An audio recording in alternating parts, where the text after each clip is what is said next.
The Honorable Minority Leader, as part of his statement, called on the Speaker to follow precedent and declare vacant the seats of 4 members of Parliament pursuant to Articles 97(1)(g) and (h) of the Constitution. The Honorable Minority Leader informed the House that he had come to the notice of the Minority Caucus that certain members of Parliament had taken actions that contravene the provisions of Article 97(1)(g) and 97(1)(h) of the Constitution. Specifically, the Honorable Minority Leader alleged that A. Honorable Peter Yao Kwache Aka, Member of Parliament for Amenfi Central, who was elected on the ticket of the National Democratic Congress, NDC, had filed with the Electoral Commission to contest the upcoming 2024 parliamentary elections as an independent candidate. B. Honorable Andrews Asiama Amwako, independent member of Parliament for Formina, and currently serving as the second Deputy Speaker, had filed to contest the 2024 parliamentary elections on the ticket of the New Patriotic Party, NPP. C. Honorable Kwadwo Asante, Member of Parliament for Suhum, who was elected on the ticket of the NPP, had filed with the Electoral Commission to contest the upcoming 2024 parliamentary elections as an independent candidate. And D. Honorable Cynthia Mamile Morrison, Member of Parliament for Aguna West, who was elected on the ticket of the NPP, had filed with the Electoral Commission to contest the upcoming 2024 parliamentary elections as an independent candidate. In the light of these developments, the Honorable Minority Leader invited the Speaker to declare the seats of these 4 members vacant in accordance with Article 97(1)(g) and 97(1)(h) of the Constitution 1992. According to his submission, if these seats are declared vacant, the resultant effect on the composition of this House would be that the NDC would have 136 seats, while the NPP would have 135 seats, thus making the NDC the majority party in Parliament. This statement sparked intense debate in the House, with members raising questions of constitutional interpretation and the role of the Speaker in the enforcement of Article 97 of the Constitution, particularly in the matter of the vacation of seats by members of Parliament. It is therefore incumbent upon me, as Speaker of this House, to address these issues thoroughly. In doing so, I am simply applying the provisions of the Constitution 1992, Parliamentary Act 1965, Act 300, the Standing Orders of Parliament 2024, precedents, and established legal principles. The issue of interpretation and enforcement of the Constitution lies in the bosom of the Supreme Court and not that of the Speaker. I thank you for the opportunity to make comments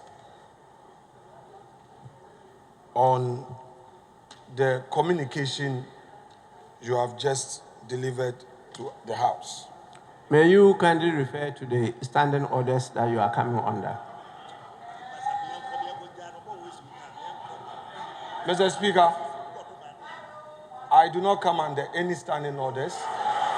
So you may resume your seat then. Mr. Speaker, Mr. Speaker, Mr. Speaker, Mr. Speaker, Mr. Speaker, you are the father of this House. And Mr. Speaker, you have communicated to the House a position you've taken. It's been our practice that any time you have come out with a formal communication, you give opportunity to leadership to make a response. Mr. Speaker, if today you do not want me to talk, Mr. Speaker, that should be it. But Mr. Speaker, if you say that Honorable member, you got it wrong. It's not the practice of the House that any time I come with a formal communication, I allow members to make comments. That's not the practice of the House. It's never been the practice of any of the houses that I have been member from 1993 to date. I have not had that as any practice of the House.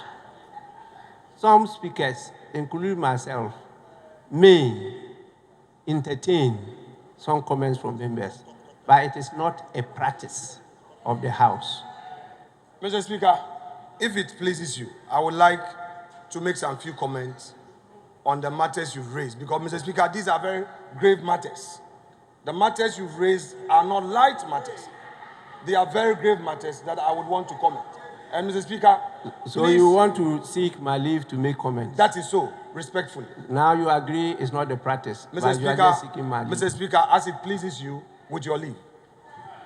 With your leave. Well, yes, you may do so. Mr. Speaker, thank you once again for the leave granted me to comment on your communication you just delivered.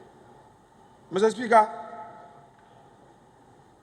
you underscored your submissions with a very important point, that the matter that came before us has interpretation reliefs, and that you do not have the power to interpret the Constitution, and that your duty is to enforce. Mr. Speaker. Honorable member, you are not listening to me. Mr. Speaker, may I finish with respect? All what you said are wrong, so I cannot continue to allow you to keep on misleading the House. Mr. Speaker, please, if you think that this is your House and you didn't want us to talk, so be, Mr. Speaker, we should allow you to speak. Honorable Majority Leader, you are addressing the Speaker. Mr. Speaker, you may. Please. I need your protection. They must stop what they are doing. I am in charge. Mr. Speaker, then they may be quiet. Please. Mr. Speaker, with respect, in your ruling, my understanding was to the effect that your duty is not to interpret the Constitution. My understanding was to the effect that your duty is not to interpret the Constitution. But, Mr. Speaker, it is important for me to emphasize one more time that when the statement was made by my respected colleague, Dr. Kisil Atufosin, I did draw the attention of the House, including your good self, to the effect that the matter being a very grave matter, I have taken it upon myself to seek the court's interpretation of the matter. Mr. Speaker, indeed. Mr. Speaker, I think Honorable I deserve some respect. Please, Mr. Speaker, let's listen I think to I each deserve other. some respect. Let's listen to each other. No, I think it is only fair. Honorable Majority Leader, please address me. I'm taking care of that. Please, Mr. let's Speaker, listen to each other. I did indicate that I have filed a process at the Supreme Court. And indeed, Mr. Speaker, the bailiff of the court had attempted to serve the process on the Director of Legal Affairs, and the Director of Legal Affairs and the entire legal directorate refused service because, according to them, there was a circular stating that they can only be served on Mondays. I saw the circular myself. Subsequent to that, I, as hearing the intention of Mr. Speaker to come to a determination in one way or the other, directed service, which is within my rights. Mr. Speaker, yesterday, Parliament was duly served. Honorable member, please, I didn't want to interrupt you, but you are the majority leader and the leader of this House. As at the time you were directing service yourself, you took the trouble of coming to Parliament with 2 persons who are alleged to be bailiffs and went to the legal office to yourself, directing officials of the legal office to receive the service. You are a member of Parliament. I am the Speaker.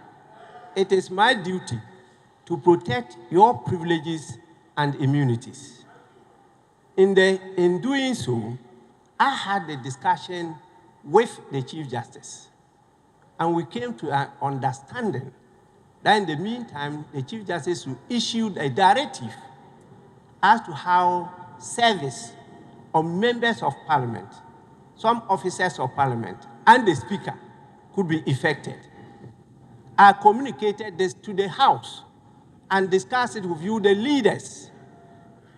We said that as we go along, we will together, Parliament and the judiciary, particularly led by the Supreme Court, come out with a legislation on this issue of privileges and immunities of Parliament, members of Parliament, and specified officials of Parliament. We discussed this. Based on this discussion, the Chief Justice issued a directive to all registries of courts in the country. And it is stated clearly there that the Speaker can be served on Mondays during working hours. There were reasons why we came to those agreements. You are aware of it. Yet you kept on insisting that service be effected whilst the Speaker was presiding over the proceedings of the House. You, as leader of the House, as majority leader, you are saying that this was service because you threw the court processes on the table and walked away? Is that how you effect service? Please, to quote the common parlance, don't go there. With respect, for the past 12 years, I have accorded you every respect, and I'll continue to do that. Mr. Speaker, the facts you put out are not true. Mr. Speaker, these are credibility issues, so I will respond for the record. Mr. Speaker, somebody has told you something. Mr. Speaker, you reserve the right to be there to make your point. Let me make my point too. Mr. Speaker, no way. Mr. Speaker, no way. Mr. Speaker, whoever told you, Mr. Speaker, whoever told you that I threw a paper at somebody, this has to do with my credibility. I will not allow hands. Honorable member, you don't listen at all. Mr. Speaker, I do. I never said you. Mr. Speaker, you said I never said you threw a paper at anybody. Mr. Speaker, I never said that. That's exactly what you said. Let the answer check it. Mr. Speaker, that is what you said. You are being carried away by your anger. You are not listening. Mr. Speaker, I'm not angry. Honorable member. Mr. Speaker, I'm not angry. I said the court process was thrown on the table in the office. I never stated it was thrown by you at any person. Mr. Speaker, you said I allegedly said some bailiffs. Alleged bailiffs. No. Mr. Speaker, then clarify. Please. Mr. Speaker, Listen to me. Mr. Speaker, I'm listening. Honorable Majority Leader, I don't want to proceed to make some orders. Please, resume your seat. I'm very serious about that. Mr. Speaker. Please, resume your seat.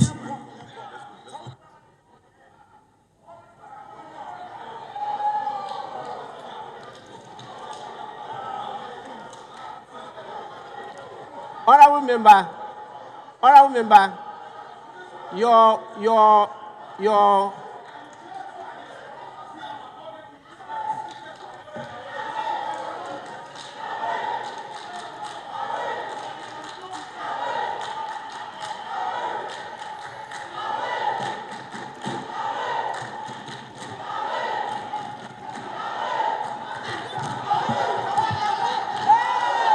Coming events cast their shadows.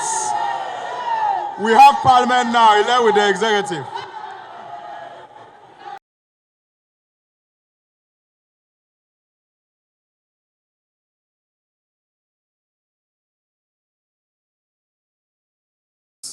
A conspiracy between the Speaker and the minority to bring confusion in the House. It is clear that Mr. Speaker avoided service of the writ to do the bidding of the NDC. It's so clear, but we believe in the law. We, as the majority caucus, immediately are boycotting Parliament until this matter is determined by the Supreme Court. The Speaker has no right to interpret the Constitution, and it is so clear that what he did was to give advantage to the NDC and do the bidding of the NDC. We are not going to go further to litigate. We have a process at the court. We'll follow it up. If the court makes a pronouncement, we'll respect the orders of the court. But because we believe that the issues we have raised are issues for interpretation. Thank you very much indeed.